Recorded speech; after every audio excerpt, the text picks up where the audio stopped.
You're listening to the Whole Hog Sports Podcast.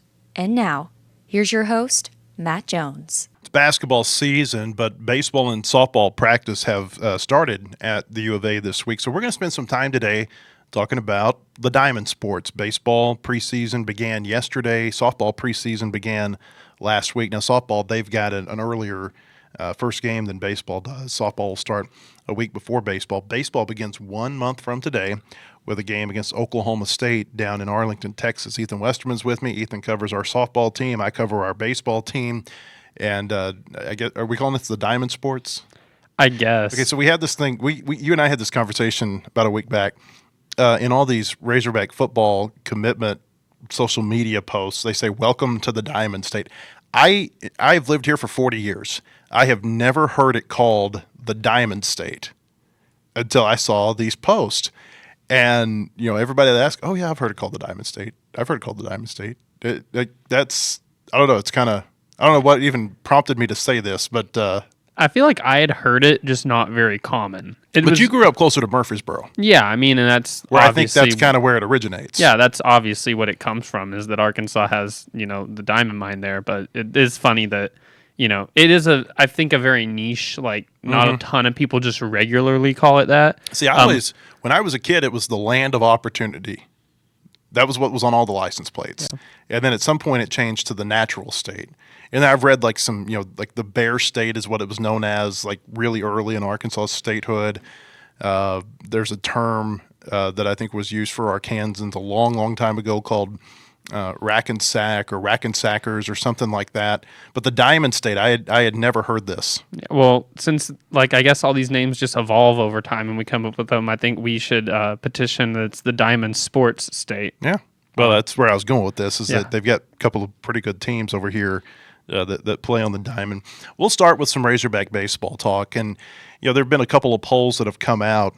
If you've followed our show or our website for very long, you know that we use the USA Today Baseball Coaches Poll as our, quote-unquote poll of record.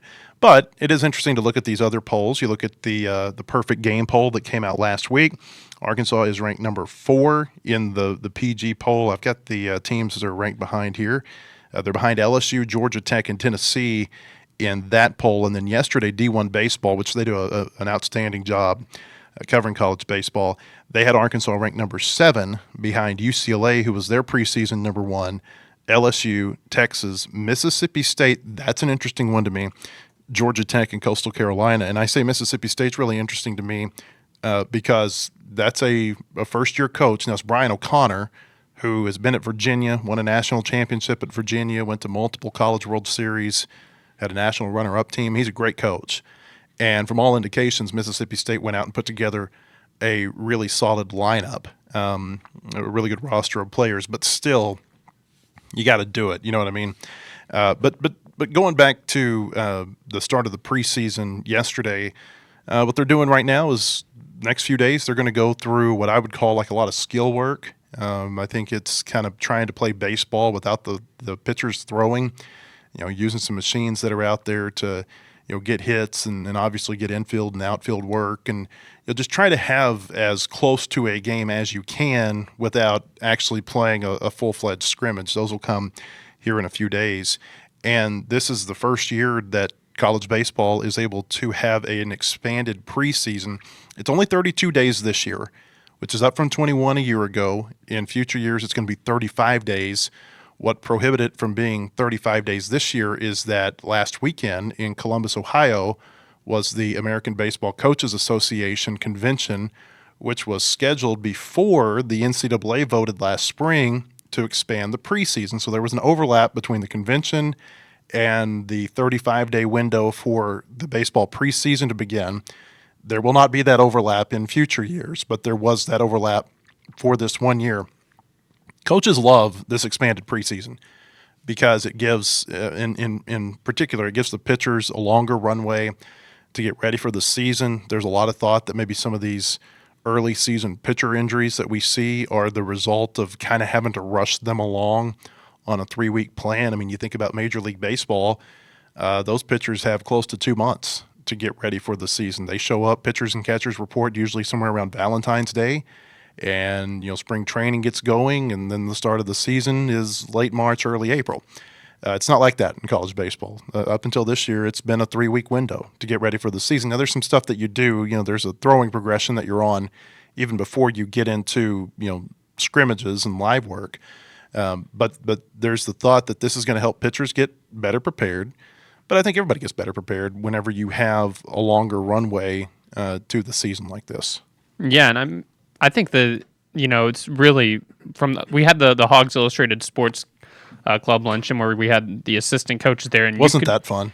I know you. I loved it. That is my favorite luncheon we've ever done. Yeah, well, they it's one of those things whenever you hear every single coach just glowing about how much they like a rule change, that's how it was needed. Mm-hmm. I don't know if everybody's on board with this, just makes sense. And that's the vibe that I got just from hearing them, is that it just made sense. Why aren't we doing this? Well, I think the thought, and Matt Hobbs was really the most vocal about this. And I think Matt did a lot of work in terms of, helping write proposals and get this to the conference level, get it to the national level. The thought is that if you are really trying to take care of your athletes and you're really trying to give them the best care that you possibly can, then why would you give them such a short time to work more with the coaches? And what the difference is that in the past, at this point in the run-up to the preseason, is that the coaches would get 4 hours a week to work with their athletes, and then there would be 4 hours a week that the athletes could work with the strength and conditioning staff. Now, because they have officially designated this as practice time, the coaches get 20 hours a week to work with the athletes. That's a significant change. That's 5 times as much time that you're getting to spend with them for 2 more weeks than you were in the past. Yeah, and I think that, it's the health and safety is honestly to me the most important part of this. When you're throwing a baseball 100 miles an hour or 95 miles an hour or just 90, there's a lot of stuff where you really. As a coach, I think it helps you sleep better at night when you've got better supervision over that process. And I just remember last year how big of a bummer it was, early in the season down in Arlington whenever it was Gage. It was Gage Wood against Michigan, the second weekend of the season. It's just you wonder, obviously, injuries will still happen, but would some of these have happened had you had a longer runway? And that's always the question. It's you can't say for sure that it would have totally eliminated the risk of that injury. But I'm kind of paraphrasing what Matt Hobbs has told me in the past. He said it would have mitigated the risk of early season injury. Maybe not for Gage Wood, but just across the board for pitchers if you have more time to look at them early in the season. So I asked people on our message board yesterday to ask me some questions. I have spent a lot of time over at baseball here recently, talking to coaches, talking to players, kind of trying to get a lay of the land. And so I asked them to ask me some questions, and we're going to use some of those questions here today on our show. Ethan's going to read them to me, and then here in a little bit, we'll flip roles. I'll ask Ethan some questions about the softball team because I know you talked to Courtney Deifel here in the last day or so, and you've got some thoughts on that team too. So go ahead and hit me with the first question. Yeah, Hog in Fay. I'm assuming this Hog is in Fayetteville. Doesn't specify Arkansas. It might be like Fayetteville, Georgia. Or Fayette, Alabama. Could be. But this Hog is in Fay, so we know that much. What freshman can you see contributing? Yeah, so Carson Brumbaugh is the number one name that I would use here. He's a shortstop. And I say he's a shortstop. He could play third base too, but the prevailing thought right now is that he's going to be their opening day shortstop. He's a freshman, obviously from the Oklahoma City area. Edmond is where he's from. He's got an older brother who's at OU right now. He's got a younger brother who they think is going to be and I say they, I'm talking about scouts, think is going to be a big-time prospect down the road. I think he's a class of 2029 guy. His dad played professional baseball. So this is a baseball bloodline family. And he got here to Fayetteville a little early last year. He's kind of an interesting situation because he is a two-way prospect, and I still think he's a two-way prospect, though I don't think he's going to pitch very much, if at all, his freshman year. And so a lot of times the freshman pitchers will beat the freshman position players to campus in the summertime and just kind of get a little bit of a head start with strength and conditioning. And so whereas the hitters, a lot of times they're out getting reps playing summer ball. And Brumbaugh came to campus early, but it just has kind of turned out that he's going to be more of a position player than a pitcher. his freshman year, and that time that he got to spend here before a lot of the other hitters arrived made a huge difference for him physically. He's like 25, 30 pounds heavier now than he was when he got to campus. And it's like a good 25, 30 pounds, really attacked the weight room and got a lot stronger. And I thought that whenever you watched him in the fall, he just looked physically advanced over the other freshmen who were on campus. And that's not to say anything negative about them. It's just there, especially like in his lower half, you could see like in his legs, which is where he's going to generate a lot of that power, both throwing the ball and hitting it. You can just see it just looked different than a lot of freshmen. And the fact that they're talking about him potentially starting at short, that pretty much tells you all you need to know about the potential that's right there. The last time that Dave Van Horn had a starting true freshman shortstop at Arkansas, and I'm talking about an everyday starter, was 2007 when Tim Smalling started at the position. In 2009, Tim Carver was a redshirt freshman, and he was part of that College World Series team that got to the third place finish against LSU. But Brumbaugh, I think he's got a chance to be really good. And you're always hesitant to talk too much about a freshman before they've done anything in a game. But where this kind of comes from is just in seeing him. Number one, he was a big prospect. In fact, I think there were some people who thought maybe he wouldn't even make it to campus. And he played really well in fall ball against some pretty good players. So that is number one. I think Carson Brumbaugh is going to be a really, really good player for this team this season. And my thought is that he's going to be their starting shortstop on opening day. There are some things that could maybe change that, but that's kind of how I feel. Great name too. What's that? Brumbaugh. Brumbaugh? Yeah, I like it. Yeah, it's a good baseball name. Christian Turner is one that's kind of an interesting one to me. He's an outfielder. I would say he's probably a little bit more of a corner outfielder, but I think he can play center field too. In fact, I know he can play center field. He's very fast. I think he's their fastest down the line runner that they have on this team. Both of the corner outfield spots are a little iffy. I don't think you wouldn't go into this and say he's the leading candidate in either of those. But I think he's one that if he continues to progress and if he's able to have some good scrimmages, he'll put himself in a position to potentially have some playing time. I don't know that he'll be an everyday starter. In fact, I probably would be kind of surprised if he was an everyday starter based on who the other players are in left, in center, and in right. But I think he could play. And then, one name that I keep hearing a lot is Luke Cornelison, who went to Springdale Harbor, and he is a two-way guy, just like Brumbaugh. Whereas Brumbaugh, I think, is going to play more as a position player than a pitcher his freshman year. I think Cornelison is going to be more of a pitcher than a position player. But I think Cornelison is going to play more both ways than Brumbaugh will. He's got pretty good defense, and I think they like the ceiling for his arm. Sweet. We'll move to the next question. This is from Razorback Hog. Are these labrum injuries common in baseball? So the Hogs have had their share the past few years. Before we do that, I'll say softball has 2 players coming back from a labrum injury. I think it's common. So I'm about to say, I know of 2 injury in softball. Yeah.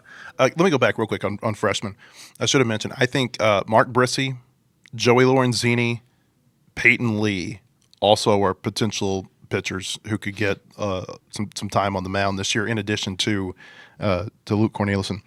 Now, to your question about the shoulder injuries, yeah, I think that's something that's common. And when Nolan Souza got hurt last year, Dave Van Horn said something to the extent of, "It seems like we get one of these every year," and they do. I mean, like Matt Goodhart had one, Jalen Battles, Peyton Stovall, Kendall Diggs, Nolan Souza. Now Brenton Clark is dealing with this. Some of them have been base running injuries. Some of them, I think it's been a matter of these players have had maybe a tear in there that they've just played through and they didn't realize that they had it.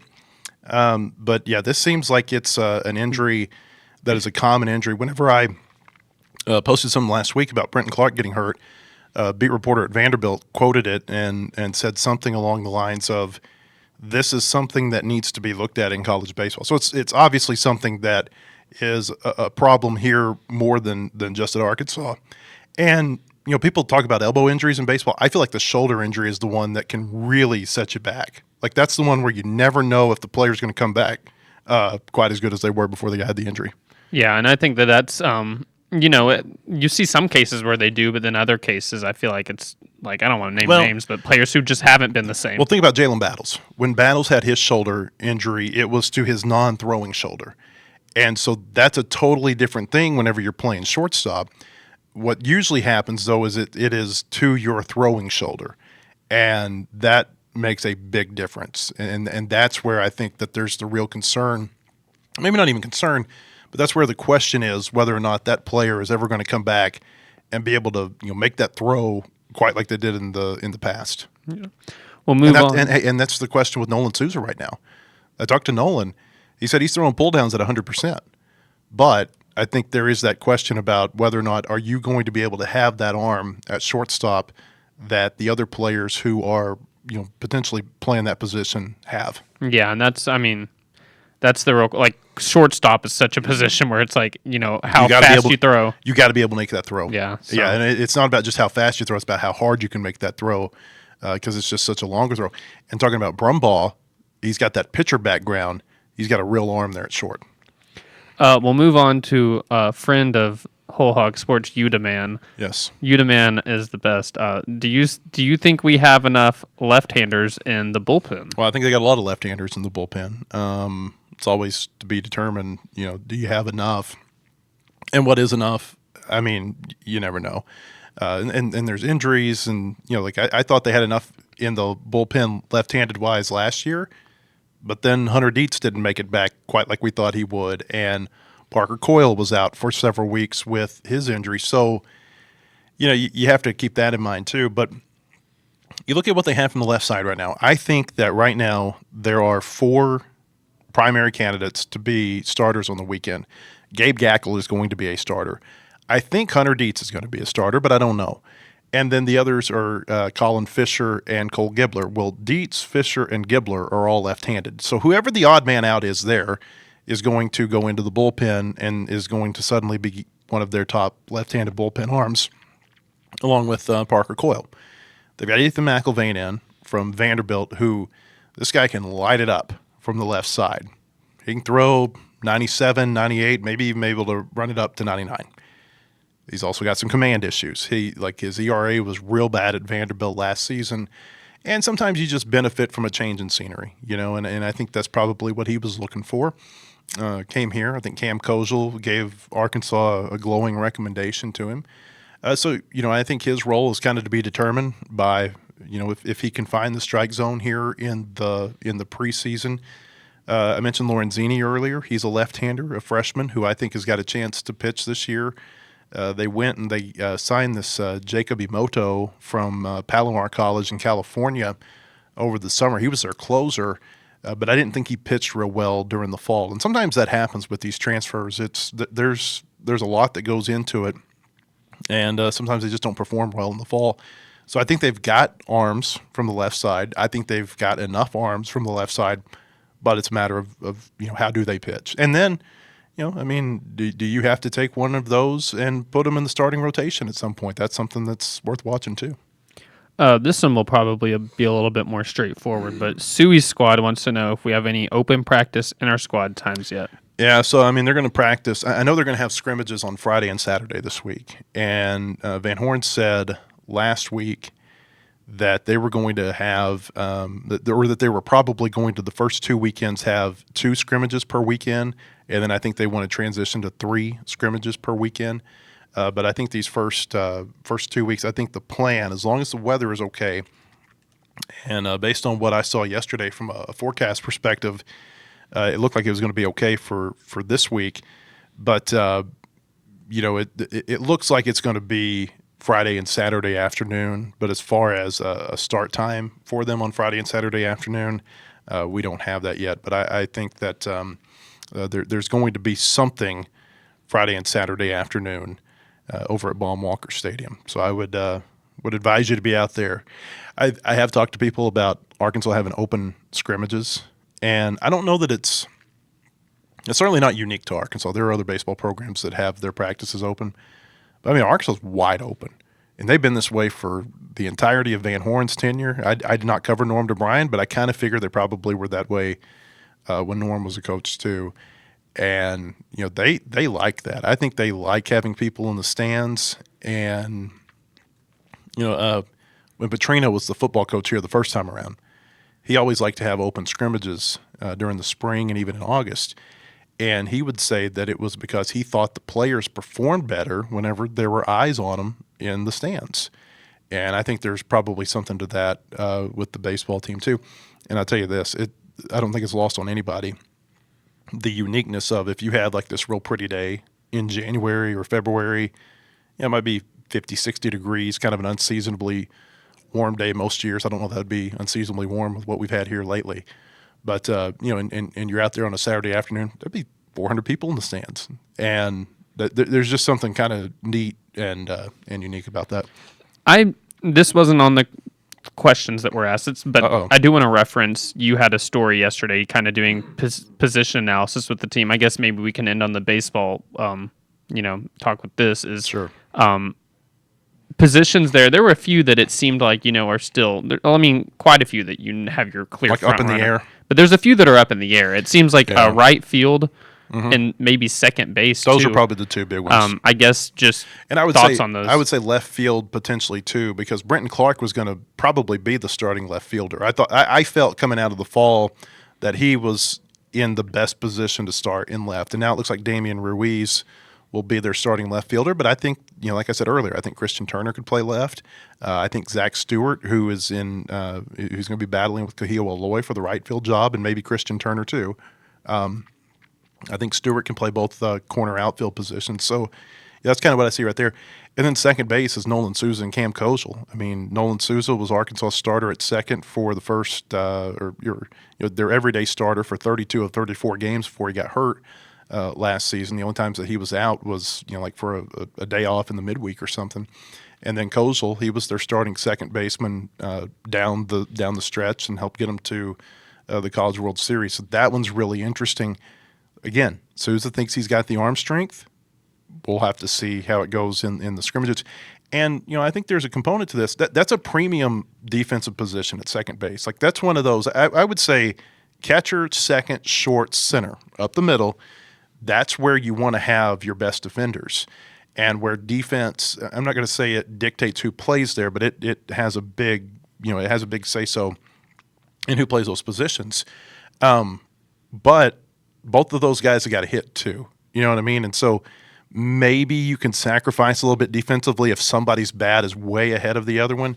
But that's a really fascinating one there because, again, Souza's coming off the injury, and Cam Kozel didn't have a very good fall at the plate. Yeah, I was going to ask if there's, out of these people that are maybe competing for a spot, anybody whose bat, as far as like designated hitter, would be really hard to keep out of the lineup, or is there somebody in the DH role who isn't battling for a spot? So my first thought on that is, number one, what happens at second?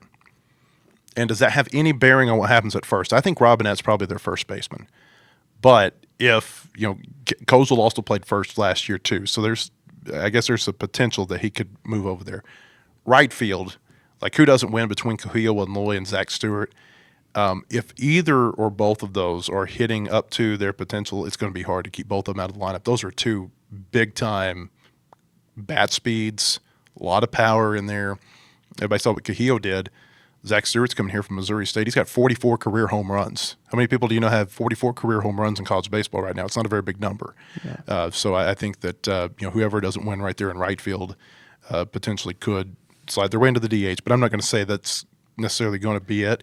And then, there might be some matchups that decide who's going to be the DH. Maybe you don't have an everyday DH, at least starting out this season. Yeah, I was about to ask if you think the second base who doesn't start there could also factor into DH. Possibly. If they hit. Yeah. Like they got to hit.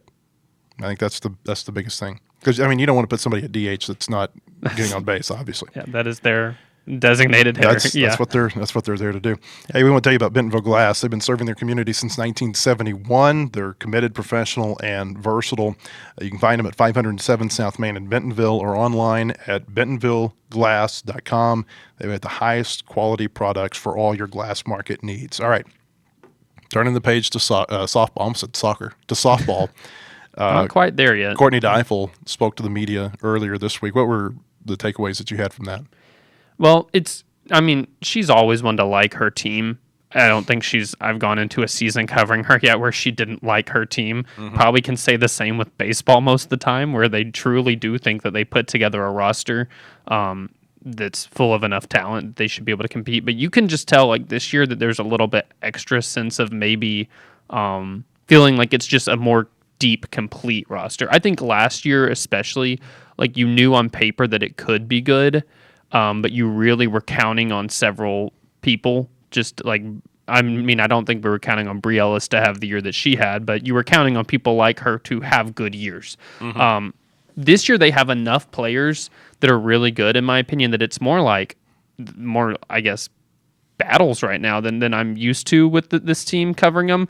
And I just feel like you can tell from her perspective how confident she is. They also, like, were a very, very rare team in college sports that they did not lose a single player who could come back to the transfer portal, and they did not have any senior pitchers. So they returned every bit of their pitching from last year, and they brought in 2 freshmen who are really good pitchers. So you can tell that and Courtney Deifel's, I mean, she's a pitching coach. That's what she loves doing. She was a star catcher at Stanford. Her sister was an All-American pitcher at Fresno State. Like, pitching's her thing.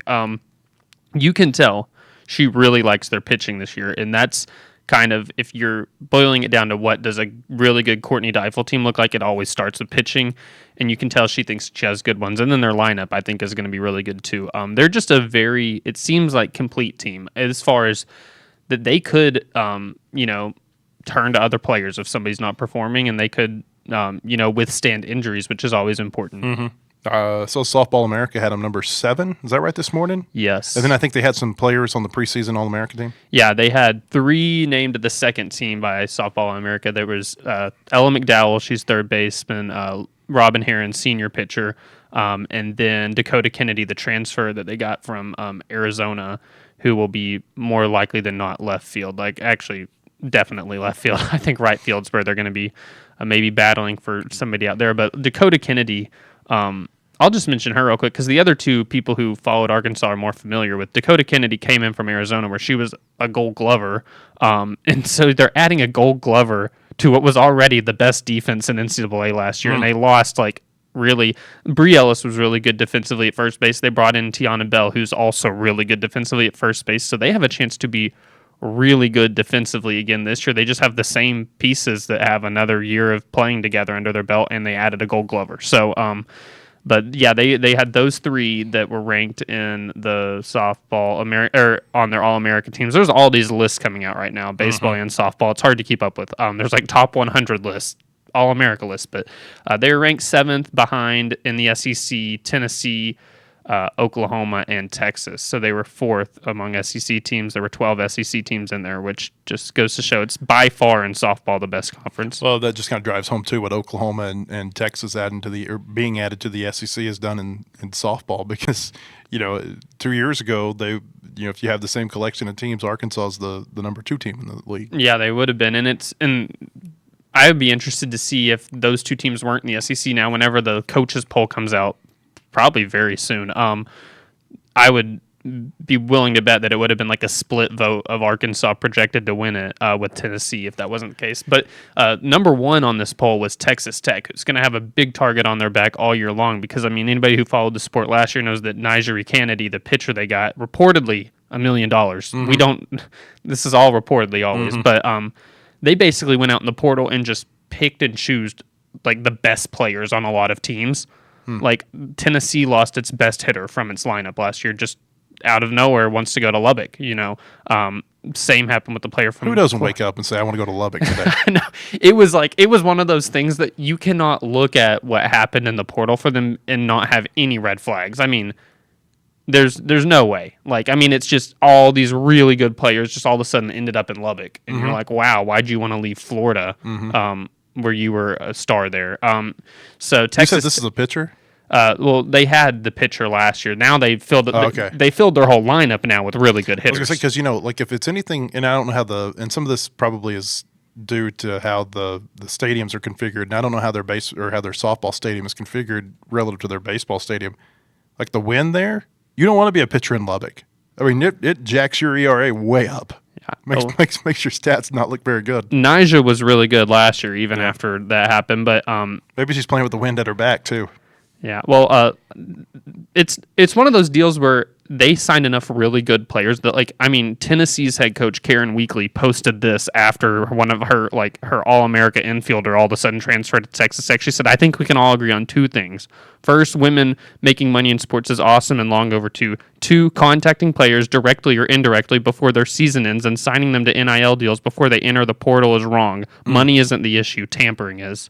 And so, you had sitting head coaches calling out, didn't say Texas Tech, but it was clear that's who they were talking about. So they're going to have a target on their back all year long. Everybody's going to hate them. They're going to be the most hated team in softball, which Oklahoma will probably be very, happy to hear that because they're so used to being the one that everybody's just anti. But now they've evolved into It's weird how fast you can become the villain. In football right now, Indiana is they're the team, they're the darling. Yeah, they win the national championship, they're going to be one of the most hated teams in America next year. Yeah, and Oklahoma's totally changed where it's I really don't think people are viewing them like that in softball that much anymore. The Oklahoma City Thunder, very likable NBA team. They're getting so good that give it a year. Yeah. So, but that's who leads the poll and is probably going to be the number one team in most polls because they just put together a lineup that is clearly money driven. So speaking of OU and Texas, one of the things I noticed about Arkansas's roster is that, or about their schedule, is that they have to go to both, and it's over a 3-week span at the end of the season. They don't get the sweetheart SEC conference schedule. No, but they never do. Is the funny thing. Last year's was the hardest schedule I think I've seen. It wasn't that they were just playing all the good teams that went to the Women's College World Series the year before. It's that they were doing it in their ballpark. And they go to Alabama, too. How soon we forget that Alabama's a great softball program. Yeah. Their away series in the SEC are Alabama, Oklahoma, Texas, and Mississippi State. It's 4 ranked teams, and 3 of those top 15, 2 of them top 3. So it's it doesn't get easy, and I think last year was really good for them to kind of get punched in the face early. They hosted OU in their SEC home opener, and they went into their 3rd weekend of conference play at 1-5, and it just made them, I think, real quick. It just established hey, this is just life playing in this conference because it got so much harder with Texas and OU. I think they'll be more prepared for it this go around, just knowing hey, you really have to bring it every single one of these games, but. It's not easy for them. They also have Florida on their schedule, so it's a really tough schedule, but it always is for them. And they scheduled in the non-conference too. They opened their season with a ranked team, Virginia, at 9 a.m. Central, and they're playing in the Kickin' Chicken Classic in Conway, South Carolina. That's where Coastal is. So they're playing at Coastal's field, and then they'll play Clemson twice, which Clemson's a top 10 team, the next weekend at the States Up Invitational and at Texas State. So they have a lot of good teams on their schedule. I thought you were going to try to say the city name. Oh, no, I wasn't going to do it because I know I say it wrong every time. I want to say San Marcos. San Marcos. Okay, but then occasionally I'll say San Marcos. Yeah, no, San Marcos. So San Marcos, Texas. That's the same weekend that the baseball team is going to be down in Arlington. I've heard from some people who are I wonder if I could make the softball for a day and then come. That's what you're going to do, right? You're just going to go cover one game. No, I will be parking myself in the Metroplex and just going back and forth to the stadium. Not back and forth to San Marcos. No, that's a haul. That's a haul. I know. No, not doing that. The softball team, they've been so close to getting to Oklahoma City. Was it 3 times in 5 years that they've lost a home super regional? Yeah, and they've and not 2 been times they've been a win away. Yeah, and they have not been eliminated off. They host regionals every year too. To where the last time they were eliminated off of their home field was like 2018 at OU, right? Something like that, and or maybe super. 2019 at I think 2019 Oklahoma State hosted a regional. But they only get eliminated on their home field these days because they're seated in a position to make a run at their own ballpark. They've been so close, and I just think that. How sick do you think they are of hearing about? When are you going to bust through? They were. Because they're right there. They remind me of baseball, like in a different way. Where baseball, they're routinely getting to Omaha, getting to that third, to the semifinals a lot of times, and then they just haven't won the championship. It feels like softball's right there where they're knocking on the door, and I feel like if you just keep putting yourself in position to do that, eventually you're going to catch the breaks, and and get through and have that breakthrough that you're looking for. Yeah, and I will still die on this hill that I think last year's team, if their two best pitchers who dominated their innings pitched, had not gotten food poison literally the night before playing game 1 of Supers, I think that's a different Super Regional there against Ole Miss. It's going to be a what if forever. But Robin Heron and Peyton Burnham, who they have both back, they're both should be really good this year. I mean, they both were like apparently up at like 3 a.m. just throwing up and like had to turn around and play the most important game of their season. And so it was just a really unfortunate thing for them. It's like they haven't necessarily had fortune on their side, and they also haven't created their own breaks, a lot of times in these situations. But they have a team that, like I do think like it's going to happen at some point. It's just a matter of when, but it has been the same story for, how many years in a row. And they're consistently really like consistently so caliber of a team that could be playing there. Like you literally, I mean, any of these past 4 years could take that team and throw them in the Oklahoma City bracket and they probably win a game or so there. It's just a matter of getting there. Have you got any softball stories on our site? Do I have any softball stories? We're going to have one later today. Okay. You need to get on that. While you're waiting on Ethan's softball stories, you can read my baseball coverage on our website. We've got some stories there on our baseball tab at wholehogsports.com, including, like Ethan said, that preseason position analysis where I look a little bit more into we didn't talk about all the positions today. I do touch on those in this story on our website right now. Appreciate you being with us. Hope that we see you again tomorrow. We will have Anthony back in here previewing Arkansas, South Carolina basketball tomorrow night at Bud Walton Arena. Have a good day, everybody.